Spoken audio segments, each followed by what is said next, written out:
إن أردتم أن تكونوا شامة بين الورى فاقتفوا آثار جيل. Kabırların içindeki, kabırın üstündeki odunu taydırmaya yaray mı dep sorayım. Kabırların üstündeki o kabırlarda olsun içinde ya da kayda olsa da kabırın üstündeki odunu yaşıl odunu taydırmaya günah dep aytı. Koruganın taydırmaya karhat dep aytı kitaplarda. Onu günah bulmaklığı da karhat bulmaklığı da Peygamber aleyhissalatu vesselam bir kere iki kabırın yanına otip para bugün ashabaları da bulan. O ashabalarına aytken toxtamış. İki de kabırdaki adamlar azaplı içinde de baytken. No kıyın zat üçün cüttügül azaptaşılar da bayta. Etmesi yügamıza yengil zat edi. Şöyle etmegen seyli azaptaşı ikisi de baytken. Neyler kelin ayta? Birincisi de bayta tilçilikni yürüteyi de bayta. Yalganla aytedi tugul, yalganla aytedi dağda ulu günah bola, buhtan bola. Ama bar zatını bu aytkan zatını bu ara barıp yetiştiremsen gerti bolgan zatını aytkan zatını da. Şu tilçilik de şoğura ayta.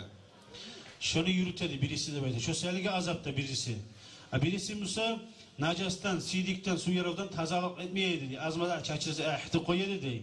Şu zat siyali ikincisi azapta da baydı. Son Peygamber aleyhissalatu vesselam şoğun hakkının aytkandan son aytkan birine geltirigizali mağa hurmat erekni butağın degen. Geltirgen hurmat erekni butağın, yaşlı butaq bulgan. Eki bölüp birinin üstüne salgan, birisinin üstüne salgan. Ve son aytkan Peygamber aleyhissalatu vesselam leallahu an yukhaffafa anhuma ma lem yaybasa degen.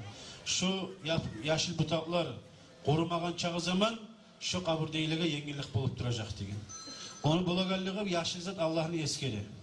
Şu Allah'ın eskeri ozu sayelge eskeri şu. Ozunu har zat ve immi şeyin illa yusabbihu bihamdihi. Kur'an'da ayta bizzat da yoktur Allah'ın eskirmegen tasbih etmegen diye. O yaşlı butaq ozu sayelge tasbih etemsa da kaburdaki adamga yengillik bolar. Şöyle sayelge bu okuganlarda, alimlerde kaburların üstüne barganına Alham okusa da, Yasin okusa da, Tabarak okusa da, Kulhu okusa da üstüne barıp okuyganı.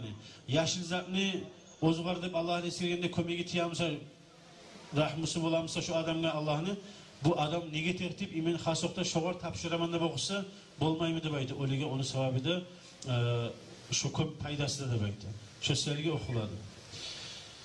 Bu yaşlı zatını sen taydırsan o kabur ahlıga baragan şu yengillikini taydırgan bolasan sen. Şu sergi yaramaydı. Hatta ozu zatın içine neger yarasını taydırma. Kitaplarda ayta. Sen alparı bir yaşlı zatını salsan kaburun üstüne o yakşıdır debaydı. Şu seni salmaga sünnetti yaşlı zatını. Ama yaşlı zatını alıp taydırmaga sen salgamısını kaytırıp ucu haram diyor. Salmaga sünnet. Kaydırmaga haram.